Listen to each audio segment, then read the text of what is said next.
ఎందుకంటే ముఖ్యంగా టీడీపీ కూడా వచ్చి ఏడాది అయినా వాళ్ళు ప్రజలకి ఇచ్చినటువంటి హామీలు ఏదైతే ఉందో పూర్తి కాలేదు.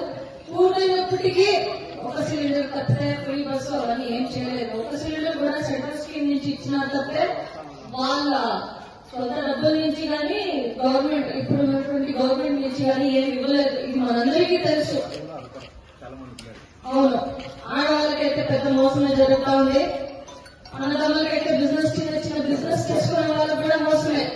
వాళ్ళకైతే స్కీమ్ లేదు. ఇది మనకి తెలిసిండేది. పిల్లలకి నేను వాడికి తప్పితే వాళ్ళు ఇంతవరకు తల్లికి వందనం అనేది ఇవ్వలేదు.